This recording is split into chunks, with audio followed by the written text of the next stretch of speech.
Am I the a-hole for asking my mom's husband to stop calling me his soul daughter and telling him my dad was meant to be my dad, not him? My dad died when I 16F was 6. 2 years later, my mom met Jeremy, and the two of them fell hard and fast for each other. They've become very spiritual together, and they talk about how they were always meant to be together and find each other, how their hearts are one, and they're each other's true love and soulmate. My mom has said Jeremy was always supposed to be her happily ever after. Jeremy feels the same about mom, but he doesn't just see mom that way. He sees me as his soul daughter, and he calls me that frequently. He said he knows it's crazy, but he feels as though he was always meant to be my dad. He talks about how Mother Earth gave him not only a wife, but a child as well, and how he's so glad the universe saw him worthy to be a dad. It has always bothered me. I know they're happy. I know my mom sees my dad as nothing more than a stepping stone to Jeremy, as a way for the two of them to raise a child together. But I have never seen it that way, and I have never been close to Jeremy, which is something that has upset them, especially when I push Jeremy out of parenting stuff, because I do that all the time. If I'm asked to speak to my parents about something, I always make a point of telling mom I need to talk to her. And while she and Jeremy try to insist I should talk to them both, I don't allow it. That's when Jeremy and my mom really focus on the meant to be part of everything,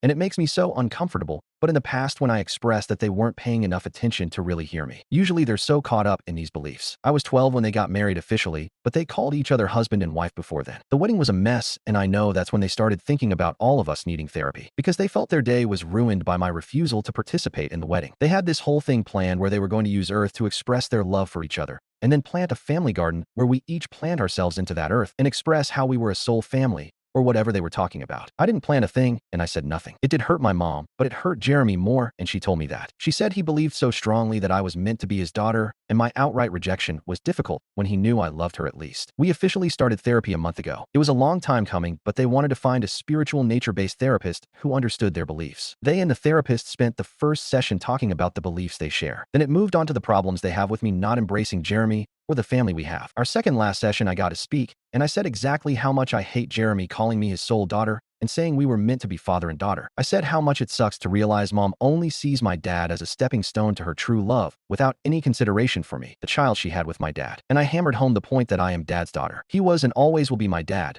not Jeremy. That they can wish it away all they like, but it won't work. And I won't forget dad or act like he was some discardable part of the story they want to tell. The therapist asked me what it would take for me to accept Jeremy, and I said I won't ever accept him like they want. But if he'd like to be someone I care for someday, then he needs to stop calling me his soul daughter, and he needs to accept I was meant to be dad's daughter, not his, and stop saying otherwise. The last session we had was them talking about how they felt about what I said. And basically mom said I was shifting on their beliefs, and Jeremy said he feels so hurt that I won't embrace the soul daughter stuff and look at it as a bad thing. He said he's never had someone twist loving actions to make them negative like I did. Then the therapist asked me if that's what I wanted. I said I wanted them to finally understand how I feel and to listen to what I have been saying for years. I said if that hurts their feelings, then I could live with it. All three told me I had chosen to speak in a very hateful way, and I didn't need to disrespect their beliefs like I did. Am I the a-hole?